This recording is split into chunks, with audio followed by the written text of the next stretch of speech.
हमर प्रिय देशवासी लोकनि नमस्कार। आइ जखन हम अहाँ सबसँ मोनक बात कऽ रहलहुँ अछि तऽ मोनमे अत्यधिक पीड़ा अछि। 22 अप्रैलकेँ पहलगाममे भेल आतंकी घटना देशक प्रत्येक नागरिककेँ दुख पहुँचेलक अछि। पीड़ित परिवार सभक प्रति प्रत्येक भारतीयके मोनमे गंभीर संवेदना अछि।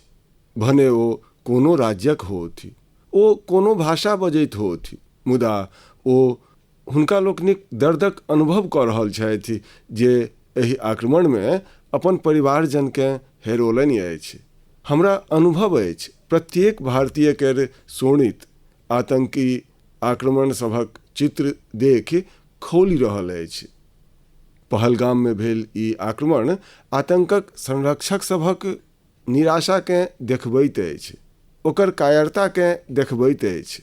एहन समयमे जखन कश्मीरमे शांति घुरि रहल छल, स्कूल कॉलेज सबमे एकटा वाइब्रेंसी छल, निर्माण काज सबमे अभूतपूर्व गति आयल छल, लोकतंत्र मजबूत भऽ रहल छल, पर्यटक लोकनिक संख्यामे रिकॉर्ड बढ़ोतरी भऽ रहल छल, लोकसभक कमाई बढ़ि रहल छल, युवा लोकनिक लेल नव अवसर तैयार भऽ रहल छल। देशक दुश्मन लोकनिकेँ, जम्मू कश्मीरक दुश्मन लोकनिकेँ ई नीक नहि लागल। आतंकी आ आतंकक आका चाहैत अछि कश्मीर फेरसँ तबाह भऽ जाय, आ तेँ एतेक पैघ षड्यंत्रकेँ अंजाम देलक। आतंकवादक विरुद्ध एहि युद्धमे देशक एकता, 140 करोड़ भारतीयक एकजुटता हमर सबसँ पैघ ताकत अछि। यह एकता आतंकवादक विरुद्ध हमर निर्णायक लड़ाई केर आधार अछि। हमरा लोकनिकेँ देशक सोझाँ आयल एहि चुनौतीक सामना करबा लेल अपन संकल्प सबकेँ मजबूत करबाक अछि। हमरा लोकनिकेँ एकटा राष्ट्रक रूपमे दृढ़ इच्छा शक्तिक प्रदर्शन करबाक अछि। आइ विश्व देखि रहल अछि एहि आतंकी आक्रमणक बाद संपूर्ण देश एक स्वरमे बाजि रहल अछि। संगी लोकनि, भारतक लोकसभमे जे आक्रोश अछि ओ आक्रोश संपूर्ण विश्वमे अछि। एहि आतंकी आक्रमणक बाद निरंतर विश्व भरिसँ संवेदना सब आबि रहल अछि।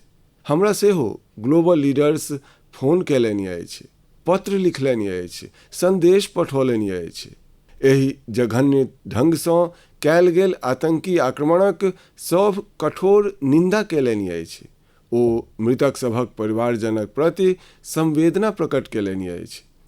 संपूर्ण विश्व आतंकवादक विरुद्ध हमरा लोकनिक लड़ाईमे 140 करोड़ भारतीय सभक संग ठाढ़ अछि। हम पीड़ित परिवार सभकेँ पुनः भरोस दियबैत छी जे हुनका न्याय भेटत, न्याय भेटि कऽ रहत।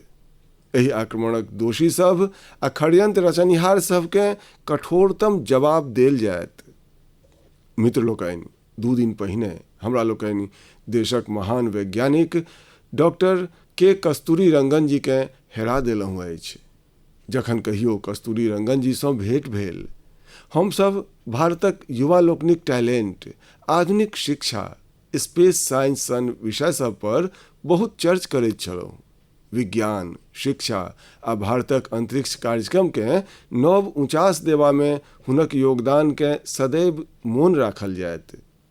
हुनक नेतृत्वमे इसरोकेँ एकटा नव पहचान भेटलैक। हुनक मार्गदर्शनमे जे स्पेस प्रोग्राम आगाँ बढ़ल, ओहिसँ भारतक प्रयास सभकेँ वैश्विक मान्यता भेटलै। आइ भारत जाहि सैटेलाइट सभक उपयोग करैत अछि, ओहिमे सँ कतेको डॉक्टर कस्तूरीरंगनक देखरेखमे लॉन्च कयल गेल छल। हुनक व्यक्तित्वक एकटा आर विशेष बात छल जाहिसँ युवा पीढ़ी हुनकासँ सीख सकैत अछि। ओ सदैव इनोवेशनकेँ महत्व देलनि। किछु नव सिखनाइ, जननाइ आ नव करबाक दृष्टि बहुत प्रेरित करयवला अछि। डॉक्टर के कस्तूरीरंगन जी देशक नव राष्ट्रीय शिक्षा नीति तैयार करबामे सेहो बहुत पैघ भूमिका निभौने छलाह। डॉक्टर कस्तूरीरंगन 21वीं सदीक आधुनिक आवश्यकता सभक अनुरूप दूरदर्शी शिक्षाक विचार लऽ कऽ आयल छलाह। देशक निस्वार्थ सेवा आ राष्ट्र निर्माण में हुनक योगदान के सदैव मोन राखल जायत। हम डॉक्टर के कस्तूरी रंगन जी के विनम्र भाव से श्रद्धांजलि अर्पित करैत छी। हमर प्रिय देशवासी लोकनि, एहि मास अप्रैल में आर्यभट्ट सैटेलाइटक लॉन्चिंगक 50 बरख पूर्ण भेल अछि। आइ जखन हमरा लोकनि पाछाँ घुरि कऽ तकै छी, 50 बरखक एहि यात्रा के मोन पारैत छी, तऽ लगैत अछि जे हमरा सब कतेक नमहर दूरी तय केलहुँ अछि। अंतरिक्ष में भारतक सपना सभक ई उड़ान एक समय मात्र हौससँ आरंभ भेल छल। राष्ट्र लेल किछु करबाक भाव रखने किछु युवा वैज्ञानिक, हुनका लग ने तऽ आइ जकाँ आधुनिक संसाधन छल, ने संसारक टेक्नोलॉजी धरि ओहन पहुँच छल। यदि किछु छल तऽ ओ छल प्रतिभा, लगन, मेहनति आ देश लेल किछु करबाक भाव। कटही गाड़ी आ साइकिल सब पर महत्वपूर्ण उपकरण के स्वयं लऽ कऽ जाइत हमर वैज्ञानिक सभक चित्र सबके अहूँ देखने हैब। ओही लगन आ राष्ट्र सेवाक भावनाक परिणाम अछि जे आइ एतेक किछु बदलि गेल अछि। आइ भारत एकटा ग्लोबल स्पेस पावर बनि गेल अछि। हमरा लोकनि एक संग 104 सैटेलाइट के लॉन्च कऽ कऽ रिकॉर्ड बनौने छी। हम सब चंद्रमाक दक्षिण ध्रुव पर पहुँचऽ वाला पहिल देश बनलहुँ अछि। Bharat Mars orbiter mission launch केलक अछि आ हम आदित्य L1 मिशन के माध्यमे सूरजक बहुत लगीच धरि पहुँचलहुँ अछि। आइ भारत संपूर्ण विश्व में सबसँ बेसी कॉस्ट इफेक्टिव मुदा सफल अंतरिक्ष कार्यक्रम के नेतृत्व कऽ रहल अछि। विश्वक कतेको देश अपन सैटेलाइट्स आ स्पेस मिशन लेल इसरोक मदति लैत अछि। संगी लोकनि, हमरा लोकनि जखन इसरो द्वारा कोनो सैटेलाइटक लॉन्च देखैत छी तऽ हमसभ गर्वसँ भरि जाइत छी। एहने अनुभूति हमरा तखन भेल जखन हम 2014 में PSLV-C23 के लॉन्चिंगक साक्षी बनल छलहुँ। 2019 में चंद्रयान 2 के लैंडिंग के क्रम में सेहो हम बेंगलुरुक इसरो सेंटर में उपस्थित छलहुँ। ओहि समय चंद्रयान के ओहन अपेक्षित सफलता नहीं भेटल छलै। तखन वैज्ञानिक लोकनि लेल ओ बहुत कठिन समय छल, मुदा हम अपन आँखिसँ वैज्ञानिक लोकनिक धैर्य आ किछु करबाक भाव सेहो देखि रहल छलहुँ। आ किछु बरखक बाद संपूर्ण विश्व सेहो देखलक जे कोना वैह वैज्ञानिक सब चंद्रयान 3 के सफल कऽ कऽ देखौलनि। संगी लोकनि, आब भारत अपन स्पेस सेक्टर के प्राइवेट सेक्टर लेल सेहो खोलि देलक अछि। आइ बहुत रास युवा स्पेस स्टार्टअप में नव झंडा फहरा रहल छथि। 10 बरख पहिने एहि क्षेत्र में मात्र एकटा कंपनी छल, मुदा आइ देश में 350 सँ बेसी स्पेस स्टार्टअप काज कऽ रहल अछि। आबऽ वाला समय स्पेस में बहुत रास नव संभावना सब लऽ कऽ आबि रहल अछि। भारत नव ऊंचास के छुबऽ वाला अछि। देश गगनयान, स्पाडेक्स आ चंद्रयान 4 सनक अनेको महत्वपूर्ण मिशनक तैयारी सब में जुटल अछि। हम वीनस ऑर्बिटर मिशन आ मार्स लैंडर मिशन पर सेहो काज कऽ रहल छी। हमर स्पेस साइंटिस्ट सब अपन इनोवेशंससँ देशवासी लोकनि के नव गौरवसँ भरऽ वाला छथि। संगी लोकनि, पिछला मास म्यांमार में आयल भूकंपक डरबऽ वाला चित्र सब अहाँ लोकनि अवश्य देखने हैब। भूकंपसँ ओतऽ बहुत पैघ तबाही आयल। मलबा में फंसल लोक सभक लेल एक एक सांस, एक एकटा क्षण कीमती छल। तें भारत म्यांमारक हमर भाई बहिन सभक लेल तुरंत ऑपरेशन ब्रह्मा शुरू केलक। एयरफोर्सक एयरक्राफ्टसँ लऽ कऽ नेवीक जहाज धरि म्यांमारक मदतिक लेल विदा भऽ गेल। ओतऽ भारतीय टीम एकटा फील्ड हॉस्पिटल तैयार केलक। इंजीनियर सभक एकटा टीम मुख्य भवन आ आधारभूत संरचना सबके भेल नुकसानक आकलन करबा में मदति केलक। भारतीय दल ओतऽ कंबल, टेंट, स्लीपिंग बैग्स, दवाई खेबाक पीबाक सामग्रीक संगहि आर सेहो बहुत रास वस्तु सभक आपूर्ति केलक। एहि अवधि में भारतीय टीम के ओतुका लोक सबसँ बहुत रास प्रशंसा सेहो भेटलनि। संगी लोकनि, एहि संकट में साहस, धैर्य आ सूझबूझक कतेको मर्मस्पर्शी उदाहरण सोझा आयल। भारतक टीम 70 बरखसँ बेसी वयसक एकटा बुजुर्ग महिलाकेँ बचौलक जे मलबा में 18 घंटासँ दबल छल। जे सब एखन टीवी पर मोनक बात देखि रहल छी, हुनका ओहि बुजुर्ग महिलाक मुँह सेहो देखा रहल हैत। भारतसँ गेल टीम हुनक ऑक्सीजन लेवल के स्थिर करबासँ लऽ कऽ फ्रैक्चरक इलाज धरि इलाजक प्रत्येक सुविधा उपलब्ध करेलक। जखन एहि बुजुर्ग महिलाके अस्पतालसँ छुट्टी भेटलनि तऽ ओ हमर टीमक बहुत आभार जतेलनि। ओ कहलनि जे भारतीय बचाव दलक कारणे हुनका नव जीवन भेटलनि अछि।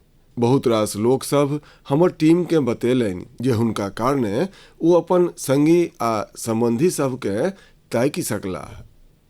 मित्र लोकनि, भूकंपक बाद म्यांमार में मांडलेक एकटा मोनेस्ट्री में सेहो कतेको लोक सभक फंसल हेबाक आशंका छल। हमर संगी लोकनि एतहु राहत आ बचाव अभियान चलेलनि। एहि कारणसँ हुनका लोकनिकेँ बौद्ध भिक्षुक सभक बहुत आशीर्वाद भेटलनि। हमरा लोकनिकेँ ऑपरेशन ब्रह्मा में भाग लेनिहार समस्त लोक सब पर बहुत गर्व अछि। हमर सभक परंपरा अछि, हमर सभक संस्कार अछि वसुधैव कुटुम्बकम केर भावना। संपूर्ण विश्व एकटा परिवार अछि। संकटक समय विश्व मित्रक रूप में भारतक तत्परता आ मानवता लेल भारतक प्रतिबद्धता हमर सभक परिचिति बनि रहल अछि। संगी लोकनि, अफ्रीकाक इथियोपिया में प्रवासी भारतीय सभक एकटा अभिनव प्रयासक जनतब भेटल अछि। इथियोपिया में रहयवला भारतीय सब एहन बच्चा सबकेँ इलाज लेल भारत पठेबाक शुरुआत केलनि अछि जे जन्महिसँ हृदयक बीमारीसँ पीड़ित छथि। एहन बहुत रास बच्चा सभक भारतीय परिवार सभक द्वारा आर्थिक मदति सेहो कयल जा रहल अछि। जँ कोनो बच्चाक परिवार पाइक कारणे भारत अयबा में असमर्थ अछि तऽ एकरो व्यवस्था हमर भारतीय भाई बहिन कऽ रहल छथि। प्रयास ई अछि जे गंभीर बीमारीसँ जूझि रहल इथियोपियाक प्रत्येक जरूरतमंद बच्चा सबकेँ उत्तम इलाज भेटय। प्रवासी भारतीय सबकेँ एहि नीक काजकेँ इथियोपिया में पर्याप्त प्रशंसा भेटि रहल अछि।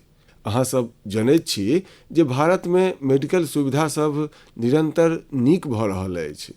एकर लाभ दोसर देशक नागरिक सेहो उठा रहल छथि। मित्र लोकनि, किछु दिन पहिने भारत अफगानिस्तानक लोक सभक लेल प्रचुर मात्रा में वैक्सीन सेहो पठेलक अछि। ई vaccine rabies, tetanus, hepatitis B आ इन्फ्लुएंजा सन खतरनाक बीमारी सबसँ बचाव में काज आओत।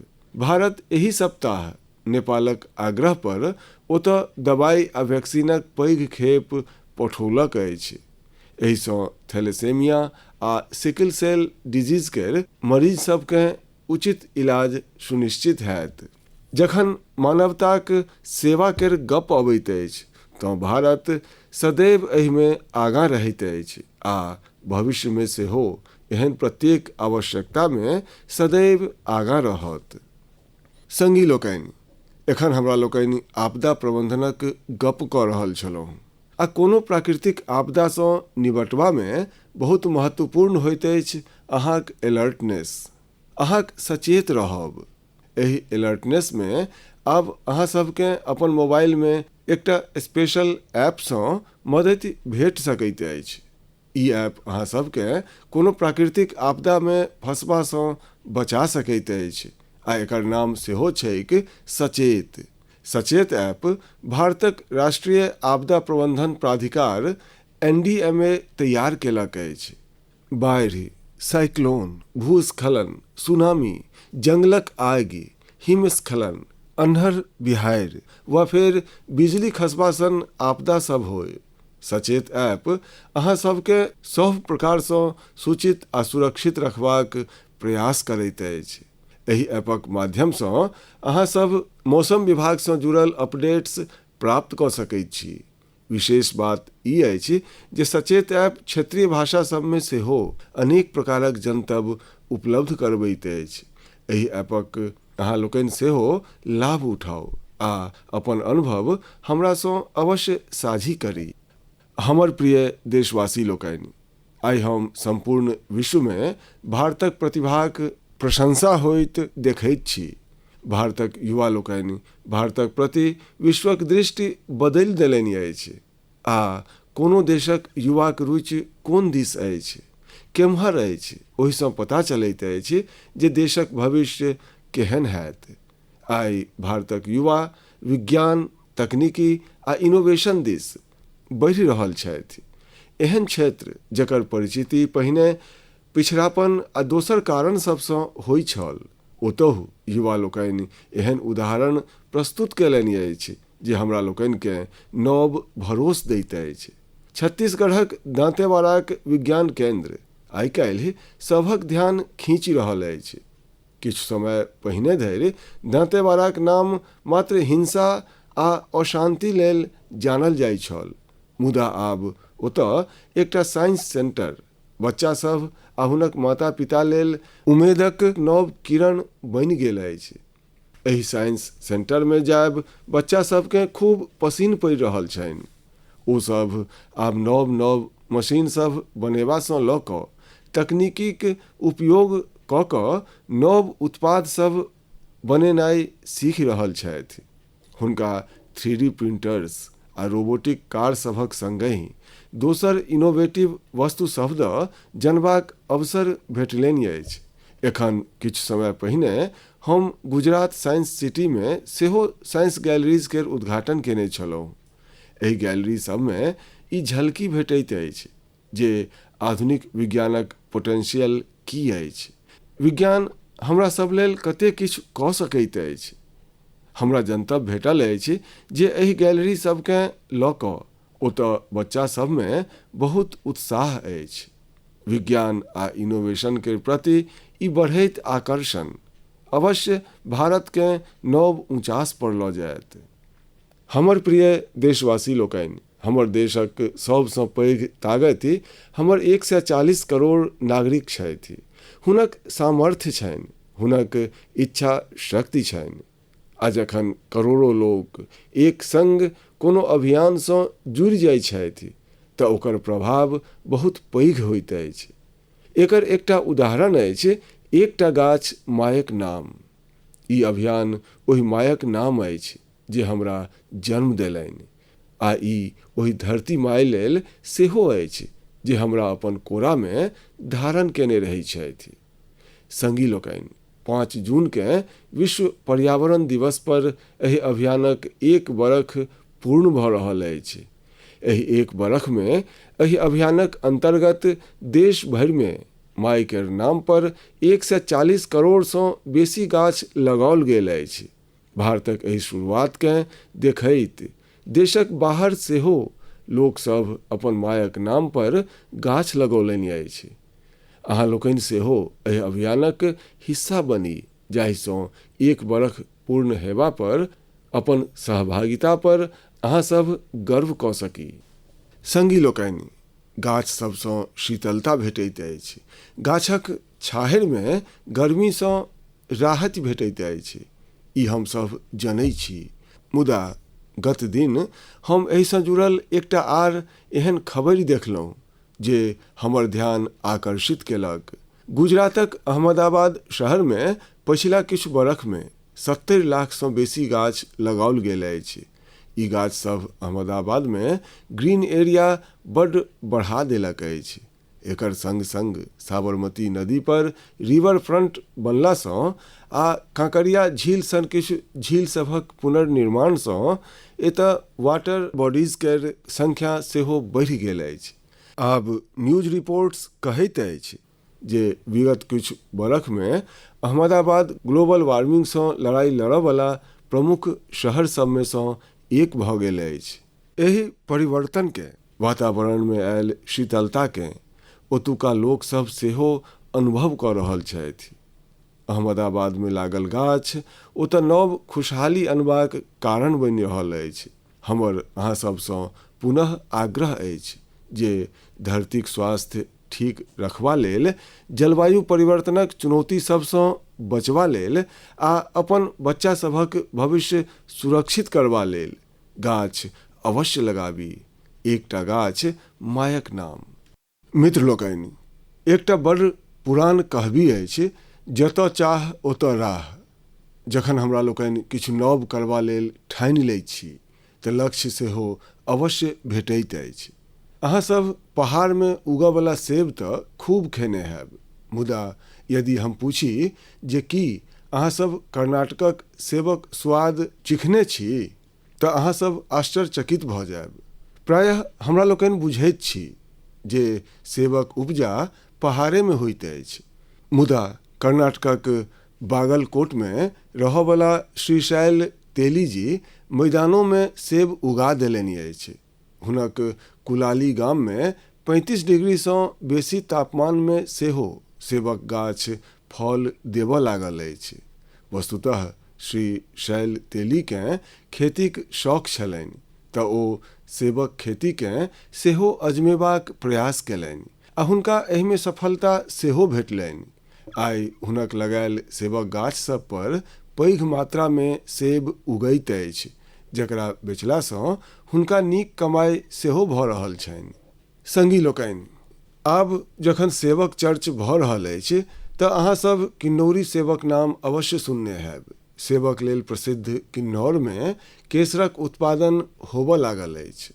प्रायः हिमाचल में केसरक खेती कमे होइत छल, मुदा आब किन्नौरक सुन्नर सांगला घाटी में सेहो केसरक खेती होबऽ लागल अछि। एहने एकटा उदाहरण केरलक वायनाडक अछि। एतहु केसर उगेबा में सफलता भेटल अछि आ वायनाड में ई केसर कोनो खेत वा माटि में नहीं अपितु एरोपोनिक्स तकनीकी सँ उगाओल जा रहल अछि। किछु एहने आश्चर्यचकित करयवला काज लीचीक पैदावारक संग भेल अछि। हमरा लोकनि सुनैत आबि रहल छलहुँ जे लीची बिहार, पश्चिम बंगाल वा झारखंड में उगैत अछि, मुदा आब लीचीक उत्पादन दक्षिण भारत आ राजस्थान में सेहो भऽ रहल अछि। तमिलनाडुक थिरुवीरा अरासू कॉफीक खेती करैत छलाह। कोडैकनाल में ओ लीचीक गाछ लगौलनि आ हुनक 7 बरखक मेहनतिक बाद आब ओहि गाछ सब पर फल आबऽ लागल। लीची उगेबा में भेटल सफलता लग पासक दोसर किसान सबके सेहो प्रेरित केलक अछि। राजस्थान में जितेंद्र सिंह राणावत के लीची उगेबा में सफलता भेटलनि अछि। ई सब उदाहरण बहुत प्रेरित करयवला अछि। यदि हमरा लोकनि किछु नव करबाक संकल्प कऽ ली आ कठिनताक अछैतो डटल रही तऽ असंभव के संभव कयल जा सकैत अछि। हमर प्रिय देशवासी लोकनि, आइ अप्रैलक अंतिम रवि अछि। किछु दिन में मई केर मास आरंभ भऽ रहल अछि। हम अहाँ सबके आइ सँ प्रायः 108 बरख पहिने लऽ कऽ चलैत छी। बरख 1917। अप्रैल आ मई केर यह 2 मास देश में स्वाधीनताक एकटा अद्भुत लड़ाई लड़ल जा रहल छल। अंग्रेजक अत्याचार उफान पर छल। गरीब, वंचित आ किसान सभक शोषण अमानवीय स्तर के सेहो पार कऽ चुकल छल। बिहारक उपजाऊ धरती पर ई अंग्रेज किसान सबके नीलक खेती लेल मजबूर कऽ रहल छल। नीलक खेती सँ किसान सभक खेत बंजर भऽ रहल छल, मुदा अंग्रेजी हुकूमत के एहि सँ कोनो मतलब नहीं छल। एहन स्थिति में 1917 में गांधी जी बिहारक चंपारण पहुँच गेला। किसान सब गांधी जी के कहलनि, हमर जमीन मरि रहल अछि, खेबाक लेल अन्न नहीं भेटि रहल अछि। लाखों किसानक ओहि पीड़ा सँ गांधी जीक मोन में एकटा संकल्प उठलनि। ओतहि सँ चंपारणक ऐतिहासिक सत्याग्रह शुरू भेल। चंपारण सत्याग्रह ई बापू द्वारा भारत में पहिल पैघ प्रयोग छल। बापूक सत्याग्रहसँ संपूर्ण अंग्रेज प्रशासन डोलि गेल। अंग्रेज सबके नीलक खेती लेल किसान सबके मजबूर करयवला कानूनके स्थगित करय पड़ल। ई एकटा एहन विजय छल जे स्वतंत्रताक लड़ाइमे नव भरोस फूँकलक। अहाँ सब जनैत हैब एहि सत्याग्रहमे पैघ योगदान बिहारक एकटा आर सपूतक सेहो छल, जे स्वाधीनताक बाद देशक पहिल राष्ट्रपति बनला। ओ महान विभूति छलाह डॉक्टर राजेंद्र प्रसाद। ओ चंपारण सत्याग्रह पर एकटा पोथी सेहो लिखलनि, सत्याग्रह इन चंपारण। ई पोथी प्रत्येक युवाके पढ़बाक चाही। भाई बहिन लोकनि, अप्रैल में स्वाधीनताक संग्रामक लड़ाई केर कतेको आर अमिट अध्याय जुड़ल अछि। अप्रैलक 6 तारीखके गांधीजीक दांडी यात्रा संपन्न भेल छल। 12 मार्चसँ शुरू भऽ कऽ 24 दिन धरि चलल ई यात्रा अंग्रेज लोकनिके झकझोरि कऽ राखि देने छल। अप्रैले में जलियावाला बाग नरसंहार भेल छल। पंजाबक धरती पर एहि रक्त रंजित इतिहासक निशान आइयो उपस्थित अछि। संगी लोकनि, किछु दिन में 10 मई के प्रथम स्वाधीनता संग्रामक वर्षगांठ सेहो आबयवला अछि। स्वाधीनताक ओहि पहिल लड़ाई में जे चिंगारी उठल छल, ओ आगाँ जा कऽ लाखों सेनानी सब लेल मशाल बनि गेल। एखन 26 अप्रैल के हमरा लोकनि 1857 केर क्रांतिक महान नायक बाबू वीर कुंवर सिंह जीक पुण्यतिथि सेहो मनेलहुँ अछि। बिहारक महान सेनानीसँ संपूर्ण देशके प्रेरणा भेटैत अछि। हमरा सबके अहिना लाखों स्वतंत्रता सेनानी सभक अमर प्रेरणा सबके जीवित रखबाक अछि। हमरा सबके हुनकासँ जे ऊर्जा भेटैत अछि, ओ अमृतकालक हमरा सभक संकल्पके नव मजगूती दैत अछि। मित्र लोकनि, मोनक बात केर एहि नमहर यात्रा में अहाँ सब एहि कार्यक्रम संग एकटा आत्मीय संबंध बना लेलहुँ अछि। देशवासी जे उपलब्धि सब दोसरासँ साझी करऽ चाहै छथि, ओकरा मोनक बात केर माध्यमसँ लोक सब धरि पहुँचबैत छथि। अगिला मास हमरा लोकनि पुनः मिलि कऽ देशक विविधता, गौरवशाली परंपरा आ नव उपलब्धि सभक गप करब। हमरा सब एहन लोक जानब जे अपन समर्पण आ सेवा भावनासँ समाज में परिवर्तन आनि रहल छथि। पहिने जकाँ अहाँ सब हमरा अपन विचार आ सुझाव पठबैत रही। धन्यवाद। नमस्कार।